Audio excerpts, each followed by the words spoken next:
if you can take your seat back, I suggest we move to the next session.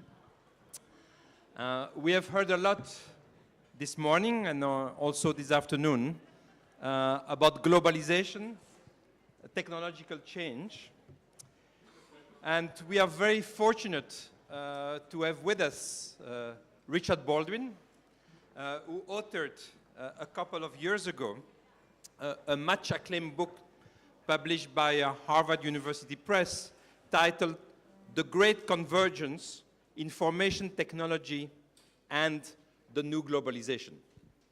And for those of you who may not have read the book, you will learn a lot of very fascinating information, I think, in this lecture.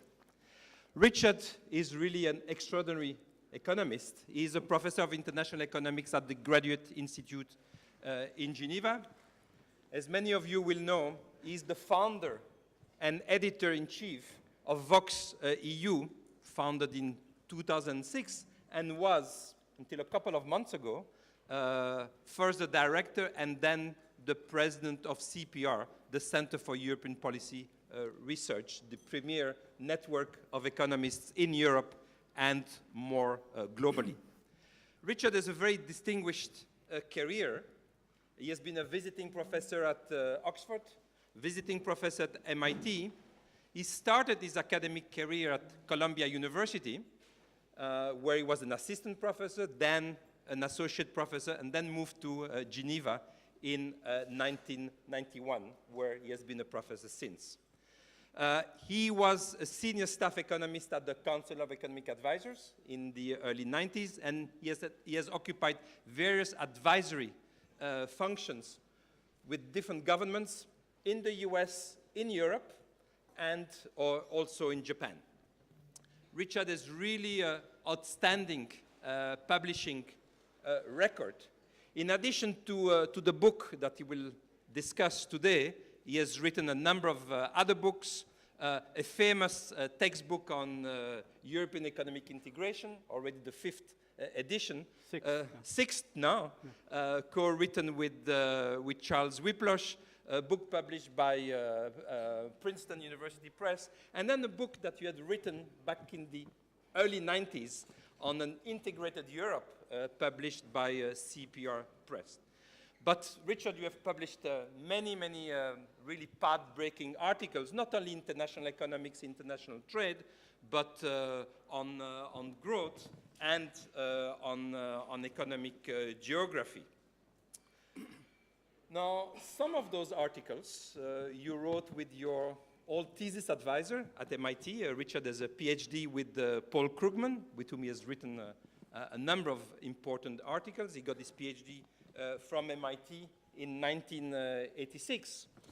And Richard and I, we go back to a long time ago, 40 years ago.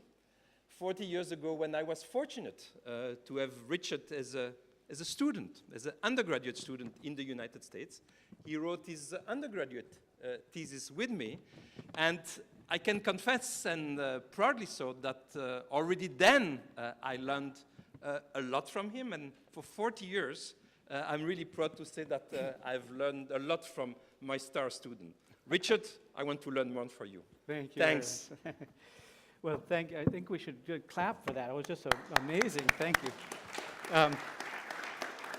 Well, thank you, André, for those kind words. I was going to say the other thing, that he was my first professor of economics, and I'm still learning from him for 40 years, so thanks for that. Let me thank Guntram for giving me this opportunity to share my ideas with this big gathering of makers and shakers. And actually, honestly, André, they make me nervous. I guess most of you work for European institutions. How many of you work for European institutions here? And I guess some of you are academics like me. How many are academics? And what do the rest of you do? I guess you have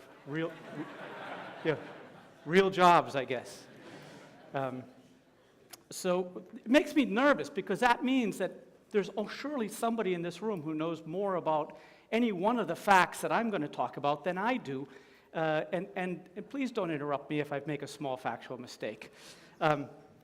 But in my own defense, I think I've probably had more time to think about the things you don't have time to think about. You know, the big picture, the big think stuff, the fluffy stuff. That's what I do for a living, and I hope that this fluffy stuff helps us organize our thinking about this incredibly complex, fast-changing, and crazy world that we're in today, especially as concerns globalization. So let's get started, shall we? Let's try that again. Let's get started, shall we? Yes. There we go. Okay. Now, what I want to do today is offer a broader perspective on globalization. You see, I think many people are misthinking globalization. I think they're using 20th century thought paradigms to puzzle out what's happening in the 21st century, and I think they're making some real mistakes. Moreover, I'm firmly convinced that future globalization will be very different than the globalization we've known in the past and the globalization that we know now. And to understand that, I want to put this all into a broader perspective of globalization, a very simple one, which hopefully will change the way you think about it. To get started, what I'm going to do in the next 3 slides is make a prima facie case that globalization has changed radically, at least twice. And therefore, it's not so unlikely that it will change radically going forward. This is Exhibit A. What I'm looking at is world shares of GDP on the vertical axis and a timeline that goes from the year 1000 up to the current year, tracking 2 groups of countries, India and China on the one hand, and the G7 on the other hand. You know the G7, right? It's the 4 big European countries, US, Japan, and Canada. How Canada got in there, I have no idea, but maybe the US was lonely. Probably regret it now, though. Now, if you go way back to the year 1000, India and China had half the world GDP, half the world's income and outcome, because they had half the world's population. And the G7 had about 10% of the world's income and output, because they had about 10% of the population. You see, the thing is, in the year 1000, everybody was poor. I mean, if you weren't a prince, a pirate, or a priest, you were, in essence, 1 or 2 crops away from starvation. That's the way everybody lived. So therefore, the per capita incomes weren't different. Your share of world GDP was your share of population. And back then, as in now, about half the world lives in India and China. And you can see, for 18 centuries, nothing happened. That's what you could call the Great Stagnation. And then around 1820, when economic historians tell us modern globalization started, something started to change. The green dots, which had sort of gradually moved up to 20%, mostly because Canada and the US were populated, soared over the next 170 years from 1/5 up to 2/3. The world had never seen anything like that before. And at the same time, China and India plummeted from about half down to about 10% or less. Now that is when we set up all of our globalization paradigms, what we call trade theory. David Ricardo did his thing just a few years before this started. Krugman, Huxley, all our trade models were designed to help us understand the green dots going up. And as you all noticed, something changed around the 1980s. Since the 1980s, the G7 share of world income has gone from 2/3 to under 1/2 in 2 decades, 2.5 decades. Again, nobody's ever seen anything like that. I like to call that the Great Convergence because, of course, India and China are coming back up to where they used to be. The green dots going up, that's the Great Divergence, according to historians like Pomeroy. The Great Convergence is going on, but the main thing I want with this is to point out that if you're trying to think about the green dots going down, using the intellectual infrastructure that helped you understand the green dots going up, you're probably missing a few tricks. Now, what I want to do is offer a broader paradigm, a broader perspective on globalization, which helps us understand how and why these things changed, And as a bonus, I'll use that to try and project how globalization will change going forward. But let me show you two more slides before that. The first is global manufacturing change. This is focusing on the last part from 1970 to 2010. 1970 is when modern data on manufacturing output starts. Now you can see the G7's global share of manufacturing coasts down slightly from about 70% to 65% in these first two decades, 70s and 80s, and then it starts to fall rather rapidly. Now it's down below a half. Now if you look at world manufacturing output on the right scale here, you'll see that it is a straight line. Since it's in logs, that means constant growth. In other words, nothing radical happened to world manufacturing output, just its location. It moved out of the G7. Now, where did it move out? We are talking about shares, so they have to add up to 100. And here's where it is. The share of world manufacturing, here's the G7 coming down. That's what it just reproduces the one we saw before. And if you look at the 7 countries, the 7 largest industrializing countries, they account for all of it. The 18 percentage points that were lost by the G7 and the 2 percentage points that Danny Rodrigues calls premature deindustrialization, the whole rest of the world, a couple hundred countries in that rest of the world. Now that is astounding. The change was concentrated in just 7 rapidly industrializing countries, and in fact, one of them alone accounts for most of that 20%. What I'd like to point out is that's not the way trade theory works. So if you've been thinking about this as trade costs come down, countries' existing comparative advantage in labor-intensive industry manifests itself because they can start to export, it would not all have shown up in 7 countries. This globalization is not working the way the 19th century and the 20th century globalization worked. Okay, now, what I want to do is, in the next 15 minutes, talk about this broader perspective.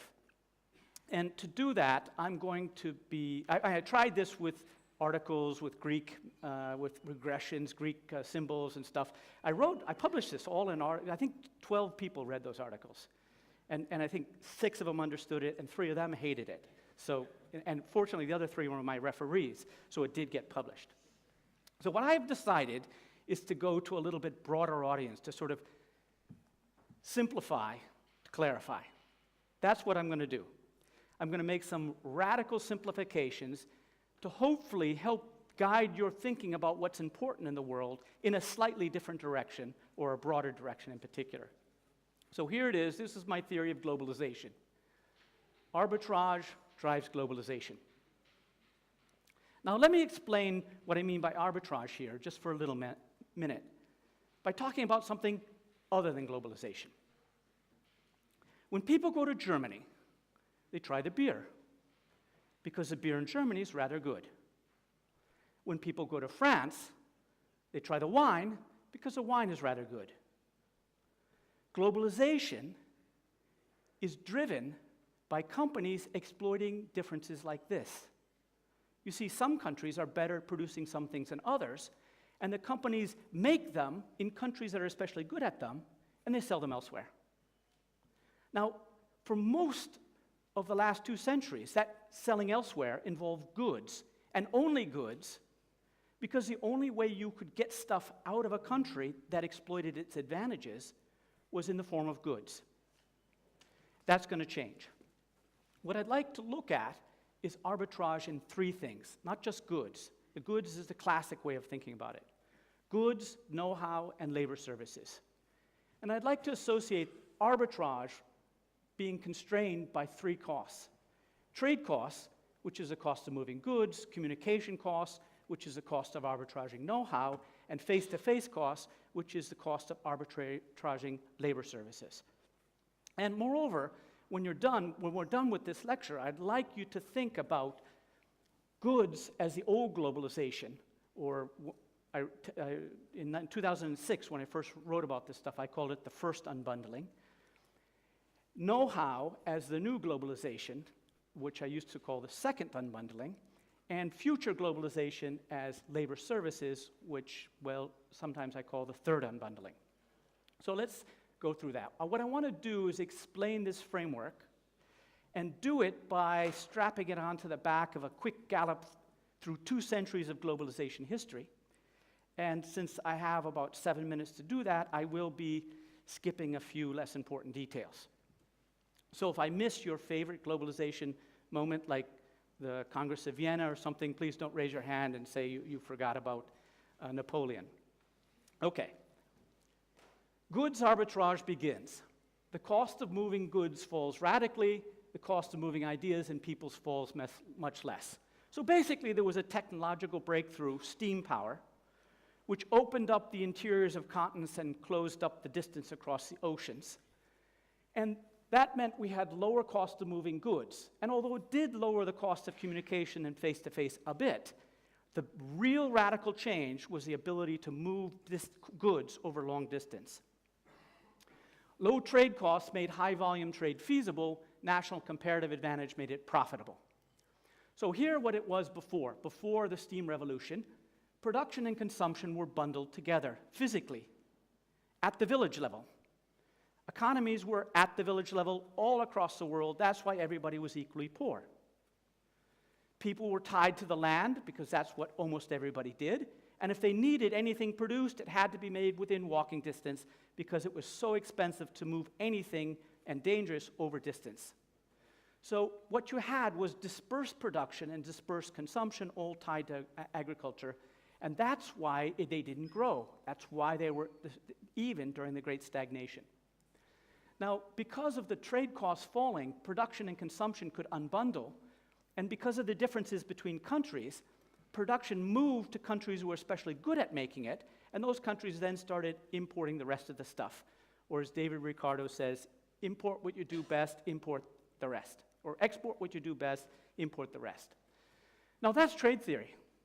That's Ricardo, Hectorlin. Basically every trade model, if you're thinking about globalization, takes as given the comparative advantage of nations. That the nation is itself the right unit of analysis. Second, nations are only connected by goods. And as globalization, you lower the trade costs, you get more trade in goods, people specialize, that's globalization. Now, that misses an important thing. Production micro-clustered, triggering innovation and modern growth, but the innovation stays in the G7. So if you look over here, before globalization, it was a very small world and production was very dispersed and very small scale. So there wasn't much innovation. For example, if you were making nails for 12 families, how much would you gain if you actually cut 10% off the cost of making them? So the demand for innovation was very low because the scale of production was low. Moreover, the supply of innovation was very low because you had to walk a few hours to go and talk to the next blacksmith. So you couldn't share ideas. When steam power lowered the cost of goods and made the world market, firms decided to adopt scale-intensive production techniques, which turned out to be very complex. Now, to organize this complexity, they organized it in factories and industrial districts, not to save on trade cost, but to save on communication and face-to-face cost. In essence, England did not industrialize. 2 or 3 cities in England industrialized. Factories in those cities industrialized. We got a micro-clustering which triggered the modern bonfire of innovation, which led to industrialization, rising incomes, more innovation, and that's when those dots start taking off. But the point is because trade costs came down, but communication costs did not, the innovation stayed in the G7 countries. So the big divergence happened because trade costs came down to allow arbitrage in goods, but communication costs did not come down to allow arbitrage in know-how. So you can imagine what's going to happen next? Any guesses? Anybody read the book? Okay. Anyways, so I'll show you some statistics and then I'll keep you in suspense for one more slide. Okay, so the North industrializes, the South not. Here's Paul Baruch's data from 1750 to 1913. and you see the UK takes off first, the US catches up eventually. India and China actually deindustrialized during this time, and Japan is flat for a bit and then takes off after the Meiji Restoration. So if you've ever wondered why India and China are so upset about the world trading system, it's those purple dots going down and this deindustrialization where they think the whole system was cooked against them. Okay, and you get the Great Divergence. So that's the first. That essentially explains trade theory together with Krugman's New Economic Geography, which led to the clustering. Now, information and communication technology, you can tell we're on the second phase because I've changed colors. See that's what you get when you pay for somebody to fix up your slides. I highly recommend it. It's blue, see, the communication costs are blue. You see that? Okay. Just wanted to make sure we're all on the same page here. So this is the new globalization. Information and communication technology lowers the cost of moving ideas, so now it's easy to move goods and ideas. The ICT revolution makes offshoring feasible, vast wage differences make it profitable. So before, factories and industrial districts were micro-clustered because it was just too difficult to organize activity over any long distances. So I can look out and see the number of gray hairs here, and surely some of you organize conferences like this by airmail, like I did when I was a kid. It took you a year to organize this. Now just think about trying to produce the tails of, or the leading edge of the wings in Scotland for an Airbus, and the rest in Toulouse by airmail. That just wasn't feasible. Internet made reorganization feasible by allowing two-way communications. Now, once that was feasible, it turned out that some of these stages didn't really belong together, and they dispersed. That's the second unbundling, the unbundling of production facilities. And it's all coordinated by ITC. Now, many will have noticed this. There's many names for it. Slicing up the value chains, global value chains, fragmentation, all sorts of names for it. But you're focusing on the wrong thing. People focus on the investment, trade in parts and components, the offshore jobs. But that's not what caused the revolution. The revolution was that knowledge arbitrage begins. G7 firms offshore know-how with the jobs in the factories. So before, the knowledge was staying at home because all the knowledge sharing was happening within the factory. All the innovation was staying in the factory, or at least within the firm, or at least within the industrial district. Now, the light bulbs are crossing borders. There was a systemic export of firm-specific knowledge from G7 countries to nearby developing countries, teaching them to do things that they couldn't possibly have done without that knowledge transfer, and that knowledge transfer couldn't have happened without the ICT revolution. That's why the dots started going down, and that's why the G7 deindustrialized so rapidly. Moreover, it denationalized comparative advantage. Before, taking the boundaries of technology as national was harmless. Now, of course, there's no such thing as German technology. It's German firms who own the technology. But before the ICT revolution, they were more or less forced to exploit it in Germany. Now, they can move their knowledge out to Poland and Hungary, no problem whatsoever. So the boundaries of competitiveness follow global value chains, not national boundaries, at least in manufacturing. So it completely changed the nature of competition in manufacturing. Just to sort of pound that down, because this is really the new perspective that I want you to be thinking about, not just goods, but know-how. Think about it this way. Pre-ICT revolution, knowledge is stuck in the G7. So if you think about headquarter economies and factory economies, then in the headquarter economies, they had high know-how to labor ratios, which led to high wages. Or another way to put it is G7 firms had to exploit their technology with G7 labor. Or flipping it around, the G7 labor had a quasi-monopoly on the technology of their firms, so what was good for GM eventually was good for GM workers. Now, the global value chains open a pipeline for globalization as knowledge arbitrage, so this know-how could be moved directly to the low-wage labor and still keep control of it. And what that gave us was high-tech, low-wage combination in manufacturing. Before this, you had high-tech, high-wage in Germany, Japan, and the US, or low-tech, low-wage in Brazil, Russia, Argentina, wherever, South Africa.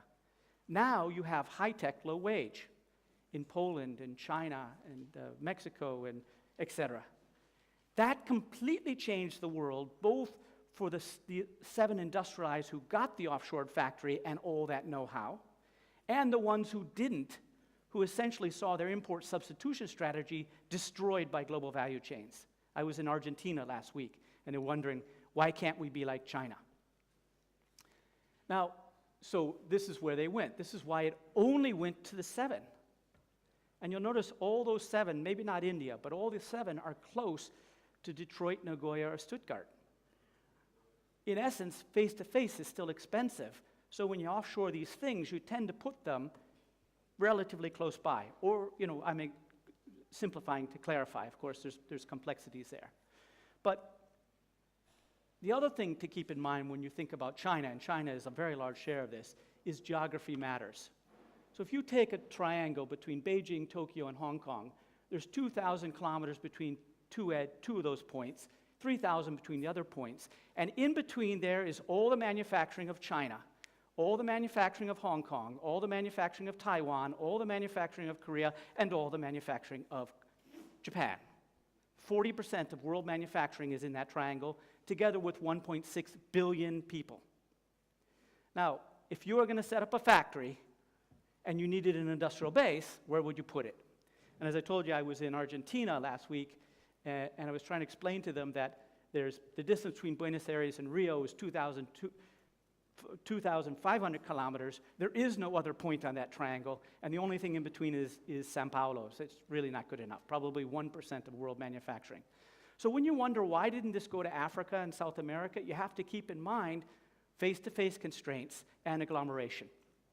Okay, now, that explains the Great Convergence. In essence, the ICT revolution allowed a massive transfer of TFP from the north to the south, but not like knowledge going through the air generally. G7 firms took their firm-specific know-how and moved it to specific nearby developing countries and tried hard to prevent that from spreading.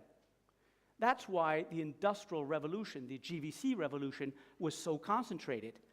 But people thinking about this in the old way, they said, well, if I just embrace the Washington Consensus, the factories will come here too. But that's because they're thinking too narrowly.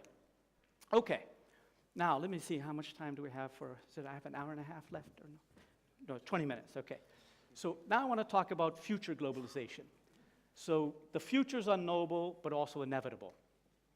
You like that one? I found it on the internet. I still don't quite understand what it meant, but it sounded appropriate. Moreover, it reminds me that from now on, I'm just making it up, because we're talking about the future. And you're always making up with the future. But as you know, the future will come no matter whether you make it up or not, so you might as well think about it. And I also do it to remind you that I have this very bad habit of sounding like I believe everything I say. And from now on, I mean, up till now, I actually do believe everything, and I'm sure I could justify everything if I wasn't too busy to do any real work. But from now on, I'm making it up. So I'm going to use the logic of this framework to talk about future globalization and how different we'll be and some of the consequences. That's the last chapter of my old book and the topic of my new book. Did I mention my new book yet? Oh, okay. All right. So we'll get to that. Okay. So arbitrage constrained by 3 costs: trade costs, communication costs, face-to-face costs. 2 are down. What happens when digital technology relaxes the 3rd constraint on globalization? Now, what I want to point out, this is where we're going, is future globalization is going to be about office jobs, not factory and farm jobs. Many, many people are thinking about automation and globalization as it affects these guys, because that's what's been going on for 25 years or 2 centuries, depending upon how long you look at it. That's a serious mistake. For one thing, only about 10% of our workforces are in factories anymore, so it's really a rounding error. The other is that these guys are not ready for it. Neither the automation nor the globalization. In fact, they probably got university degrees to get out of the traded goods sectors, and they think they're in a non-traded goods sector, but digital technology is going to change that reality. In particular, I'd like to focus on, this is in my new book, the idea of telemigration. People sitting in one nation, working in offices in another nation. In essence, it's international freelancing, or international telecommuting, or international remote work. I'm going to argue that the wage gap makes it profitable, Digitech makes it possible, and I think it's going to happen very, very fast. So most of you, all of you will be aware that the largest arbitrage opportunity in the world left today is wages, our wages.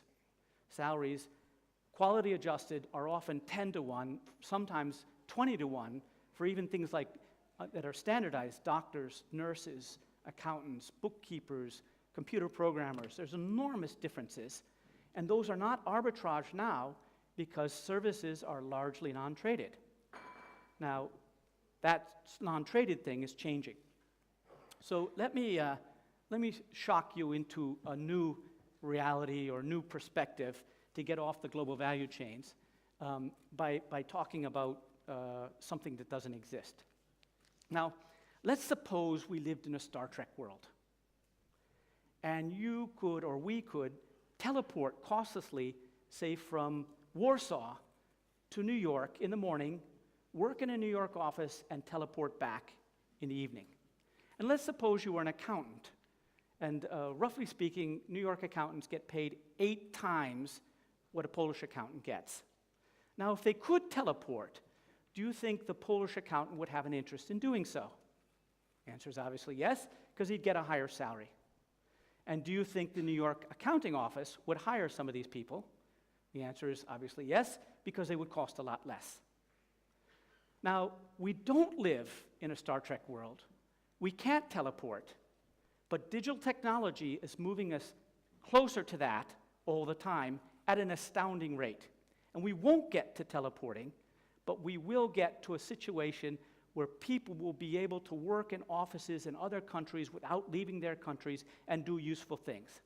Not everything, and using remote foreign workers won't be good as using domestic actual workers, but the foreign remote workers will be a whole lot cheaper. So what do you think is going to happen? Now, that's what I want to, let me go through a little bit faster here. To use the same thing, basically, the pipeline, digital technology opens a pipeline for the labor to go to the high wages without leaving the country. And if you've been involved in web development or IT development or app development, this stuff happens all the time right now in those areas. I'm just saying it's going to go mainstream at a rate that people don't quite understand.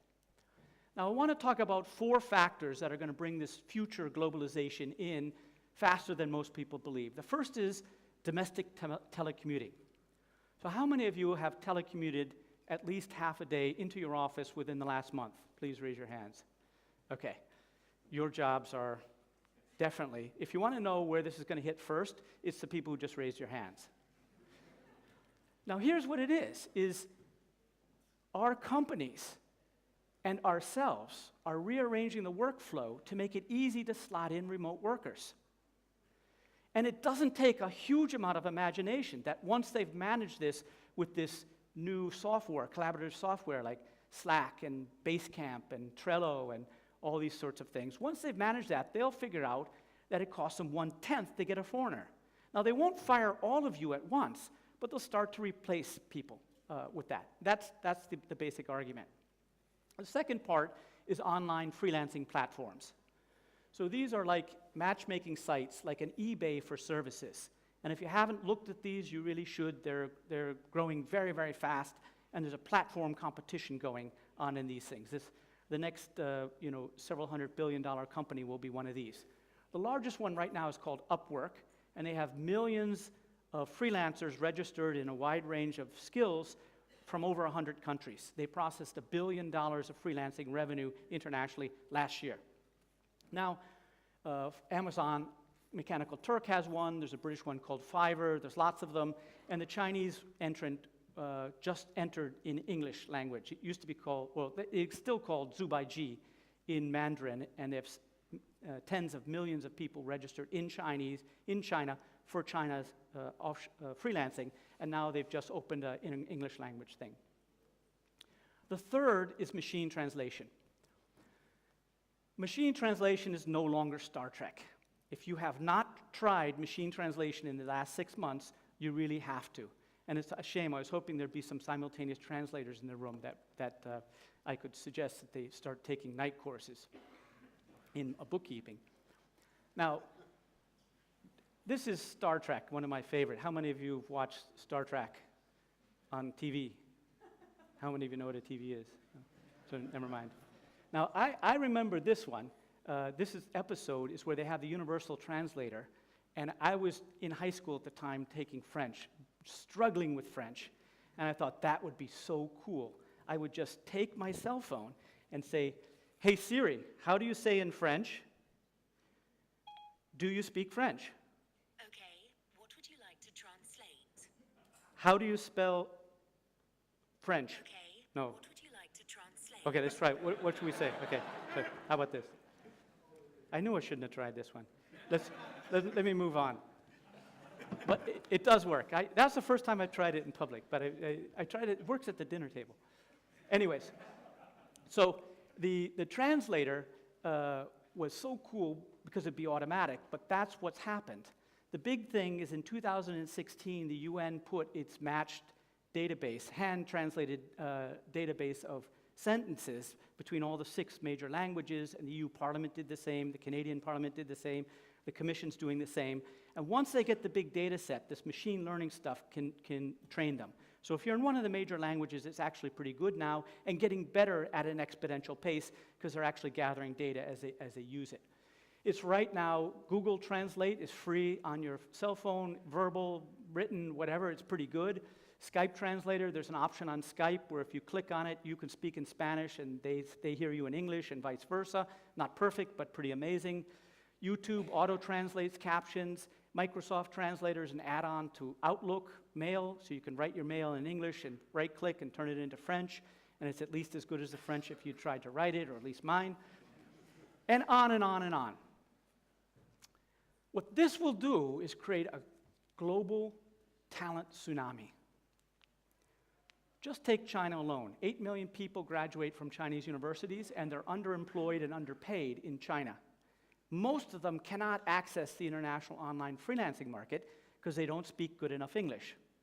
Now they do. And the same is true of everybody around the world. Basically, anybody with some sort of sellable skills, a laptop, and know how to use it will be joining the service market soon. People who find themselves very special now, and it's not going to be low workers. This is not manufacturing. We're talking about service jobs, and the ones that will be most profitable to replace are the highest skilled ones. It will be difficult, but it'll do something. Okay. So, fourth is advanced telecommunications. This is the most obvious one.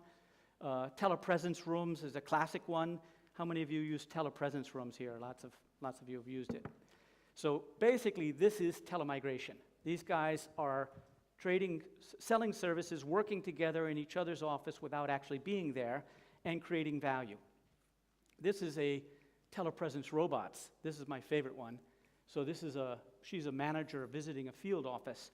And what she does is she leaves this robot, which is essentially Skype on wheels. She leaves it in the office, and whenever she wants, she can fire it up and drive it around the office. So, she can come look over your shoulder to see if you're playing solitaire or working on the spreadsheet. She can hold meetings.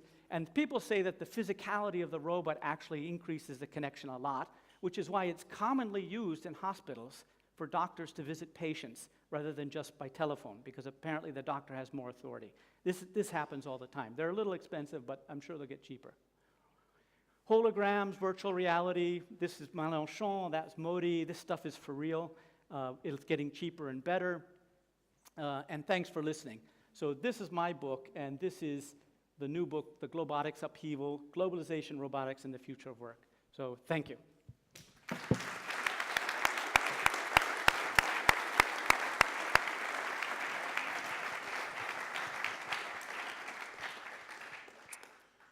great presentation. We have about 20 minutes, I would say, for discussion. Let me kick off the discussion and connect it to the discussion we had this morning in the panel on where there was the discussion on trade with Mia Arsenius when we talked about geopolitics. There was a lot of connection between that panel and this panel, and obviously globalization, technological change, China. So let me bring in China. I think in your charts, and I think they were really very fascinating charts, you showed the G7 are declining in manufacturing, and their share of production is being taken over by essentially 7 I don't know, rapidly industrializing country, but among those, as you said, China really accounts for much of it, even though we know Korea, Taiwan, Singapore, Hong Kong, they were the early risers, but their size was so much smaller that they would not have done the kind of changes that you showed. So yeah. China is crucial. Now, in the story that you told, arbitrage, the letter A, arbitrage, was the central word. And arbitrage is driven here by the private sector. It's firms. It's firms that are from the G7 countries that are transferring technology, right? That's the story. That's the arbitrage. They're transferring technology to some of those rapidly industrializing countries, but really 7 among them, and among those 7, one key country, China. Now, let's say I was Danny Roderick. You mentioned Danny in your talk. So let's say I was Danny Roderick, or I were a trade negotiator. Mia Arsenius from the Commission, Chief of Staff of Commissioner Malmström, or I were a US trade negotiator. I don't think I would be using the word arbitrage here to tell the story. I would be using a letter down the alphabet, not at the bottom, but I would use the letter G for government. They would say, it's government. And this is the problem that we have with China. That's a bit the discussion we had this morning, the rules of the WTO, China not playing by the rules. It's not arbitrage, it's not driven by those firms, it's driven by the government of China. And I think that's the story that Danny Roderick, from a different perspective, would tell as well, right? It's smart government, it's smart industrial policy, right? That's what Danny writes about. So how do you reconcile the two? Is it an alternative story? Is your story embed the other story? It's arbitrage and government. It's arbitrage much before government. Government doesn't play a role. What do you respond to those people? Both the trade negotiators and, let's say, the analysts like Danny Roderick. Sure. So there are other interpretations of these trends and this idea that China was incredibly clever and managed to do something that nobody had ever done before.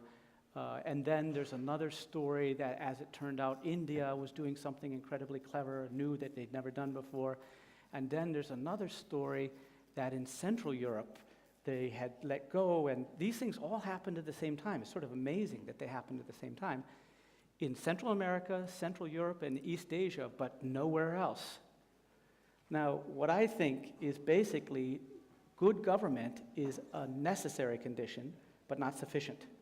And I think there's lots and lots of governments around the world who were very smart, tried very hard, and they did not get the industry because the firms weren't willing to go there. So I would just say it's a sufficient but not necessary condition. But let's suppose you insisted on the old way of thinking about globalization, that globalization is about countries. The correct level of analysis is a country's competitiveness, a country's government, and the only thing that's crossing borders is goods. Then you have to invent something that explains it.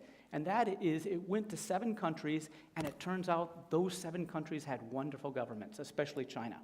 Now, if you actually look at what happened in China, and it started in 1990, not in 2001, where the China shock people can't come in with the WTO. What happened at first was processing trade, and we actually have very good data on it. So companies would come in, process, and re-export, and there was a duty-free kind of thing that's happening, and that was very clearly G7 multinationals coming into China and teaching them to do things that they couldn't possibly have done themselves. And if you looked in those factories and you ask, are they using Chinese technology or are they using German, Japanese, or American technology, it was obvious that it was American technology. Now that doesn't fit into the story. So then you have to ask, why did the technology go to China? And part of it is, actually they had a government who did what it said and said what it did and was super pro-open, but there was a lot of other countries that were the same with the Washington Consensus and didn't get anything, especially in South America and less so in Africa. So that's the way I think about it. I think that the big switch was the capacity to offshore, and that was a technological change. And where it offshored to depend upon many, many other things. But I don't think China being a smart government and all of a sudden waking up in the 90s, and all of a sudden Eastern Europe woke up, and all of a sudden Central America woke up. These things all happened between 85 and 95 globally, and I think that and also if you look at the micro of what it is, the offshoring brought technology with it. And one thing we know about growth is technology is the core of growth. So to me, that's the way I tell it. But now you're going to ask, let me just add one more thing, and that is these 7 rapid industrializers triggered a commodity supercycle. So as it turns out, half the world population lives in one of these 7, and their rapid industrialization led to rapid income growth, which led to a commodity supercycle, which brought along a whole other group of countries that we call emerging markets that had nothing to do with the new globalization. So there was a kind of a jet fuel based on north to south flow of firm-specific knowledge, which triggered an event which then brought along another bunch of people. And many people who aren't thinking that what's crossing borders changed say, now South-South trade, the South merging markets, you don't even know what emerging markets means. But I would say that some of them did it on industry, some of them did it on commodities, and they're not at all the same thinking. Great. So let me take a few questions. Martin, first. Yeah, questions here. Thanks, Martin Samby from the Financial Times. Thanks, Richard. That was really exciting. I have a question about the second and the third unbundling. So the second one, splitting up the factory production process, is blamed for loss of jobs, manufacturing jobs in the rich countries, right? Offshoring, people stealing our jobs, and so on. But as you showed, it was driven by lower wage costs in the emerging countries. So I just want to hear your thought on the counterfactual. If for some reason this unbundling hadn't happened, would all those jobs have stayed, or would that just have created a greater incentive for faster automation, and so you would have had a loss of jobs, not production, but jobs anyway? And on the third unbundling, the digitization, you talked about how that will create a similar phenomenon from rich to poor countries and services. Could it also help something we talked about in the economic session today, the increase of regional inequality within rich countries, which has favored cities partly because of your second unbundling mechanism, sort of successful knowledge services gathering in cities? Could it be a way to address and undo some of that increased inequality that's happened between the cores and the peripheries within countries? Thanks. Can you give the microphone? There was somebody just a little bit in front of you here. Yes, I have 2 questions. First of all, could it be that globalization brought some deflationary effects? Things became just a lot cheaper, more rapidly, and therefore, it was very healthy for the economy everywhere. And second, I deal a lot with software programmers. And I recognize completely what you explain, but every arbitrage, as every banker knows, eliminates itself. And today I go to India or other places, not because the developers are cheap, but because they are great.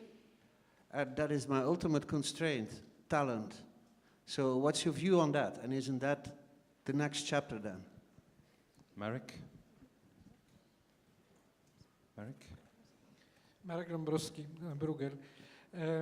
I like very much your vision, even if some details will differ in future compared what you presented. But there is, I think, one big problem.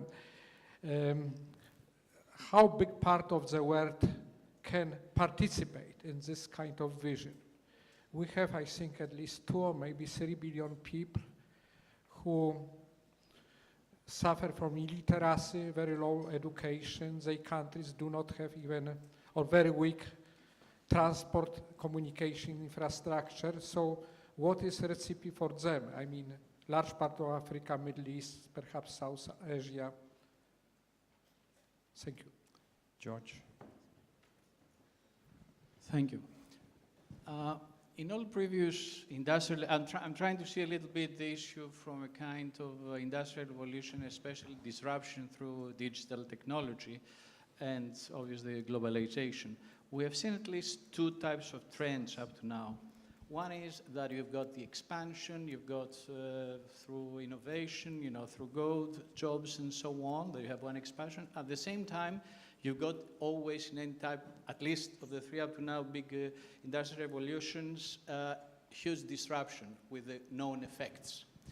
What I'm trying to think is that in every also industrial revolution, we have built up resilient institutions through ideas and institutions whereby we have they have worked as shock absorbers.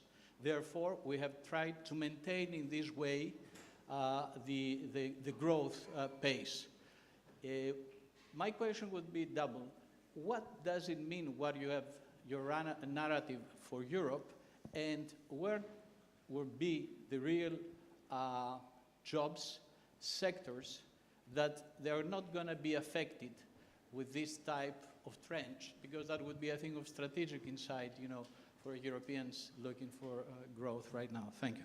Thanks. The lady at the back there. Yeah. And then 2 more questions there on that side.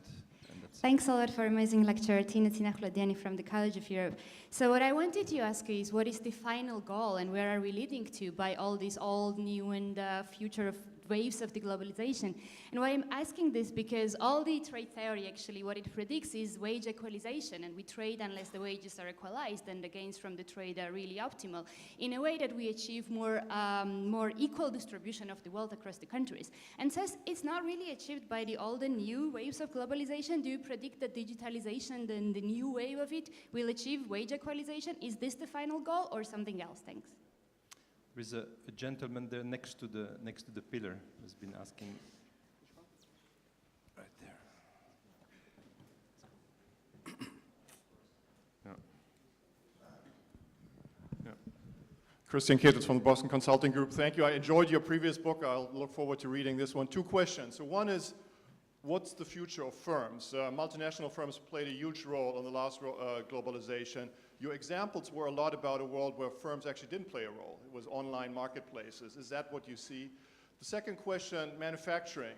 So you said, it's not so important anymore. It's entirely right in the statistics. Still, governments and a lot of firms also are interested in what's going on. And I think there's a lot of discussion about whether things are moving back to high-wage countries.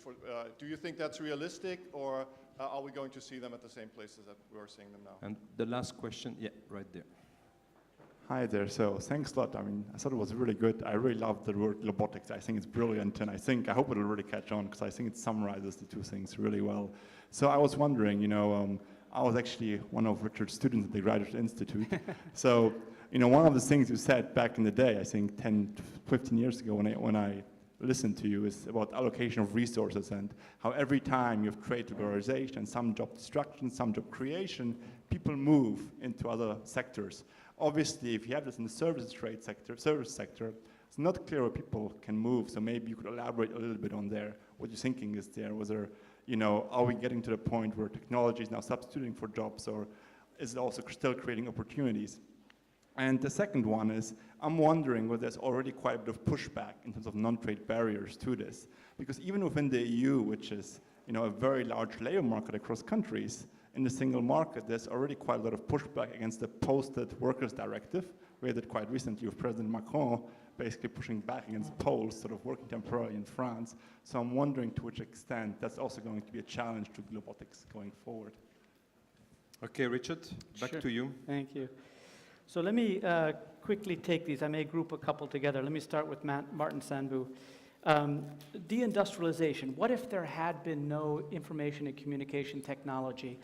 So my view of the world is framed by the new economic geography of Krugman. And Krugman and Venables wrote this famous paper called, I can't remember the exact title, but we used to call it History of the World Part 1. And it was basically showing how things subject to agglomeration, like industry, tended to cluster all together. And I think that's what you saw by 1970, 70% of all output of manufacturing was in the G7 countries and stayed there. It only went down a couple percentage over 2 decades, despite the Hong Kong, Singapore, Korea, and Taiwan. And I think it would have stayed that way because it's so lumpy. Basically, it's the old chicken and the egg. You can't be competitive in cars unless you have an industrial base, and you can't have an industrial base unless you produce cars. And so I think it probably would have stayed that way, and this is what changed it. But I'll take the opportunity to say that the old way of industrializing, the old way of getting rich, which was going through import substitution, building your industrial base, that was completely killed by this new low-wage, high-tech, because they're trying, like in Brazil, trying to do with low-tech, low wages, and it just doesn't work, especially against, but it's China they're competing against. The second one was regional inequality. So I'm not exactly sure where we're going with that, and I'm not exactly sure how to answer it, but some of the research I did for the new book suggests that the online freelancing, which is massive in the United States, a lot of it is people who lost jobs in real goods sector, in remote work areas, starting to work online and earning some money online.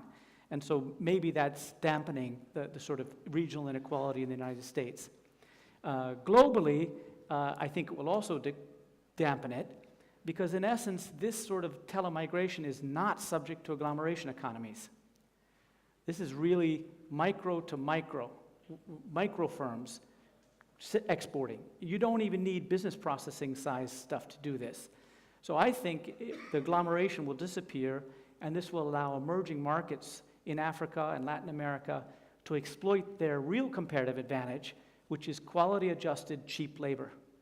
And before, because of the technology, they had to take that cheap labor, put it into a good, and then export the good. That was the only way they could get it out.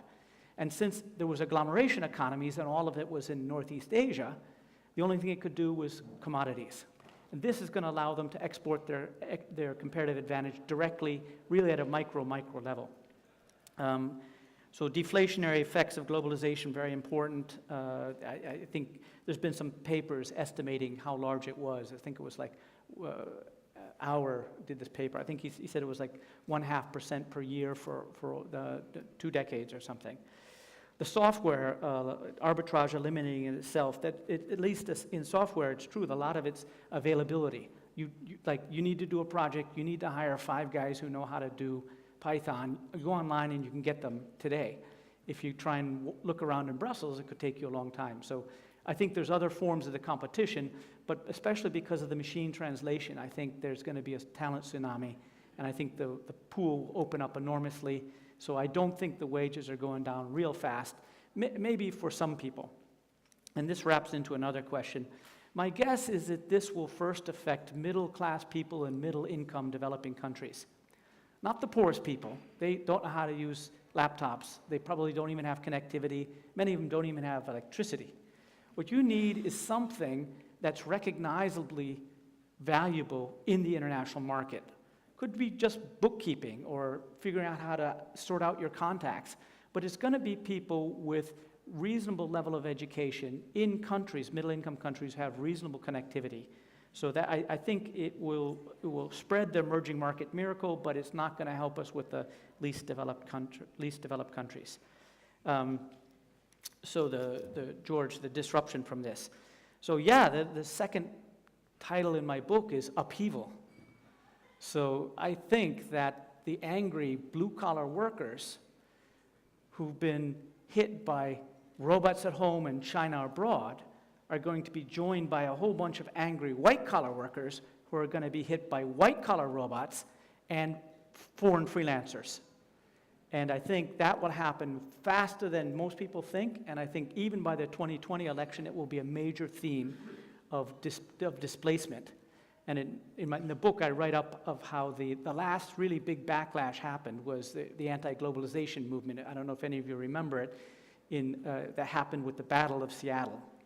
And the way that happened was two completely unconnected groups, labor unions and environmentalists, who used to hate each other, came together and created the anti-globalization movement. And basically the next day it spread worldwide, all the way up to Geneva, and it went on until we had 9/11. But in any case, I think 99. So I think it's possible that this will be extremely disruptive, and people who aren't used to automation, the service sector, and the ones who aren't used to globalization are going to get it in the neck, and it's going to come at the speed of digital technology, and nobody's getting ready for it. Now, where are the jobs, where are the final goals? Now, we can't know where the jobs are.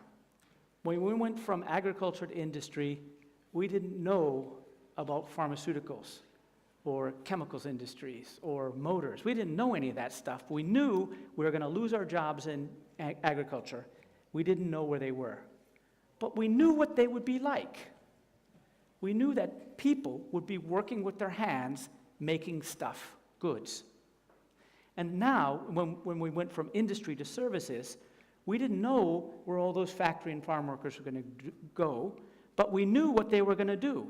They were not making goods. Therefore, they were producing services. Telecoms wasn't an industry. Information wasn't an industry. All these industries were created. So we cannot know what jobs, but we can think about what those jobs will be like. Thanks especially to Jacques Bougin's McKinsey report. I have a long section in the book about what can AI do and not. I basically write up their report. Now, it turns out that AI, artificial intelligence machine, is good at, just to be simplified to clarify, soft skills. And they're bad at soft skills, they're good at hard skills. And as a consequence, they'll do that. If you have a job that can be codified into a large data set where the question is clear, the outcome is clear, your job will be toast in a couple years, because the software robot can do it better for cheaper. Doesn't take holidays, doesn't need to pay taxes, doesn't need an office space. It's basically software. And if your job can be done remotely, it's also toast.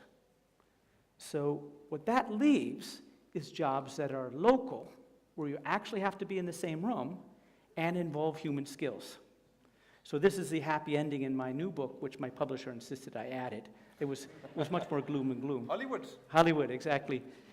Our lives, our jobs will be more local, more human, and we'll all be richer. Therefore, we'll have more community. You buy it?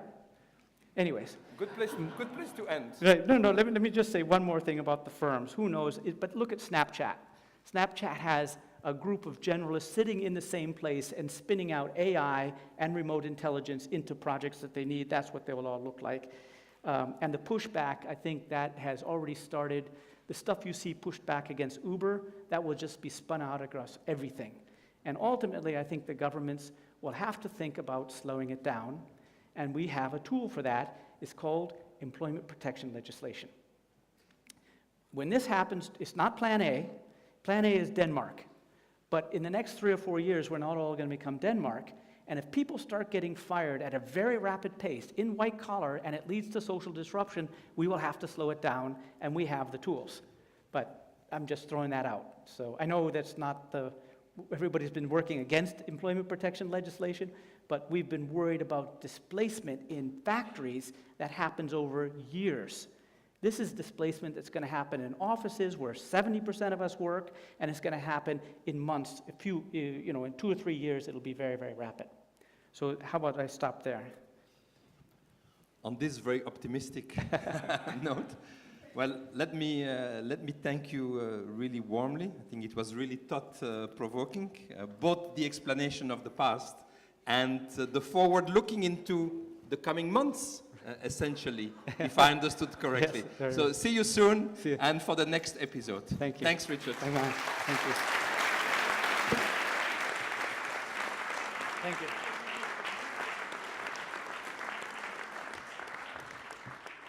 So we have coffee break. Should maybe tell them we have coffee now. Maybe we should tell them. Oh, they know. Okay. Oh, that was fun. Yeah. Hello. Sure, sure. Hello.